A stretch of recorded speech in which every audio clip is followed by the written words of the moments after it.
আসলে এই চরপাড়া বা বিন্দুরিয়া আটি ইউনিয়নে অত্যন্ত গুরুত্বপূর্ণ এই রাস্তা দিয়ে কিন্তু ছিলমপুর আটিয়া স্কুল কলেজ আছে, তারা কিন্তু এখানে এই রাস্তা দিয়ে যখন চলাচল করে এই অবস্থা কর্দযুত থাকে, আসলে চলাচল কিন্তু কঠিন।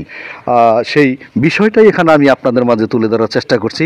আজকে এখানে উন্নয়নের কথা বলি আমরা, আসলে উন্নয়ন যদি হয়ে থাকে তাহলে যদি এই অবস্থা হয় তাহলে কিন্তু উন্নয়ন সেটা ধরা চলে না। যা হোক, আজকের যে এখানকার মানুষ কত কষ্ট থাকে, অনেক কষ্ট থাকে এই রাস্তাঘাটে।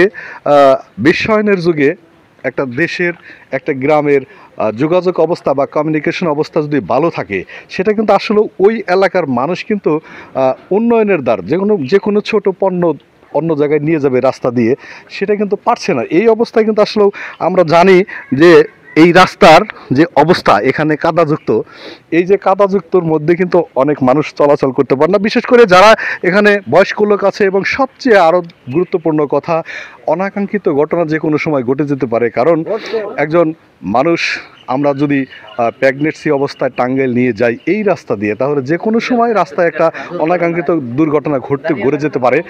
সেই বিষয়টা মাথায় নিয়েই আজকের যে এই কাদাযুক্ত এই যে কাদাযুক্ত আসলে এখানে মানুষ এইভাবে চলাচল করতে পারে না, যে কোনো সময় একটা অনাকাঙ্ক্ষিত দুর্ঘটনা ঘটে যেতে পারে। সেটা সেই সচেতন প্রতিবেদন আমি দেখাচ্ছি যে কাদা এটা এখানকার মানুষ এত ক্ষোভ দুঃখ বেদনা, এটা আমার এই ভিডিওর মাধ্যমে কিন্তু এখানকার তাদের যে ক্ষোভটা প্রকাশ করলেন সেই সচিত্র প্রতিবেদনে কিন্তু আপনাদের মাঝে আমি উপস্থাপন করার চেষ্টা করছি। আসলে কর্তৃপক্ষ যারা আছেন, আমরা হয়তো ভিডিও করে উন্নয়ন রাস্তার এলাকার উন্নয়ন করলাম, এই ভিডিও দেখে একটা ভাবতে পারে যে আসলে এটা কেমন ভিডিও। কিন্তু এখানে এই বিন্দুরিয়া গ্রামে যে চলাচলের যে অনুপযোগী, সেটাই কিন্তু এই ভিডিওর মাধ্যমে কিন্তু আমি তুলে ধরার চেষ্টা করছি। যাই হোক, এখানে অনেক লোক, এখানে ইমাম সাহেব, এই ইমাম সাহেবও আমাদের যে ইমাম সাহেব আছে এই বিন্দুরিয়া গ্রামের মসজিদের ইমাম সাহেব, উনি অত্যন্ত স্বজন লোক এবং গণ্যমান্য লোকের মধ্যেও পড়েন। আমি তার কাছে জানতে চাবো আসলে এই রাস্তাঘাটের অবস্থা, এবং রাস্তাঘাট যদি দ্রুত সংস্কার চায় সেটা তো চান হুজুর, আপনি কি বলেন নাকি? আসসালামু আলাইকুম। অবশ্যই এই রাস্তাটা মানে আমাদের খুব দুর্ভোগ, যখন বৃষ্টি নামে কেদার কারণে এই পানি জলবদ্ধ হয়ে থাকে, এর জন্য মানুষ রাস্তাঘাটে চলা খুব কষ্ট হয়ে যায় এবং এত পানি হয় যে কাপড় বাঁচে না আর কি। আমি যখন মসজিদে যাই তখন দেখা যায় যে এই বৃষ্টি নামলে পরে মসজিদে যাইতে পারি না, এই অবস্থা হয়ে যায় আর কি। এই কারণে আমি চাচ্ছি যে আপনাদের মাধ্যম দিয়ে এই রাস্তাটা অতি দ্রুত এই সংস্কার হলে পরে আমাদের গ্রামের পয়বুলাপান যারা স্কুল কলেজে যায় তাদের অনেক দুর্ভোগ পহর পাড়তে হয়। এই কারণেই আপনাদের মাধ্যম দিয়ে এই রাস্তাটা যদি অতি দ্রুত সংস্কার হলে পরে আমাদের বিন্দুরিয়া চরপাড়ার সমস্ত লোক একাত্র যদি চলতে পারে। কোনো মেহমান এই গ্রামে আসতে চায় না। আমরা যদি হাটে যাই, হাটে থেকে এই কোনো গাড়ি এই গ্রামে আসতে চায় না, শুধু একটা এই দুর্ভোগের কারণে।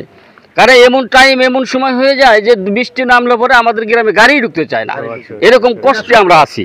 সেই সুবাদে আমি চাচ্ছি যে আপনার মাধ্যম দিয়ে আমাদের এই গ্রামের এই রাস্তাটা যেন অতি দ্রুত সংস্কার হলে পরে আমাদের গ্রামের সকলেরই আস্থা আপনার প্রতি যে এই রাস্তাটা হয়ে গেলে ইনশাল্লাহ আমাদের চলাফেরা অনেক সুন্দর হবে। ধন্যবাদ আপনাকে, অসংখ্য ধন্যবাদ, এত সুন্দর কথা বলেছেন। আসলেও আজকের প্রত্যেকটা গ্রামের একটা ইমাম থাকে, সেই ইমামের প্রতি কিন্তু আমরা মুসলমান দুর্বলতা থাকি। তার যে ক্ষোভ, এখানকার অনেক ভিডিও করেছি, রাস্তা নিয়ে অনেক ভিডিও করেছি, অনেক রাস্তা ইতিমধ্যে সংস্কার হয়েছে। এখানকার মানুষের যে এত ক্ষোভ, এটা আসলে এই ভিডিওর মাধ্যমে বলে প্রকাশ করা যাবে না। আমি আবারও বলছি, যারা আটিয়ার স্থানীয় সরকারের প্রতিনিধি যারা আছেন, অতি দ্রুত সময়ে এই রাস্তা সংস্কারের একটা পদক্ষেপ অবশ্যই নেবেন। নিলে এই রাস্তার এই এলাকার মানুষ কিন্তু যাতায়াতের জন্য খুব সুবিধা পাবে। ধন্যবাদ, ভালো থাকবেন।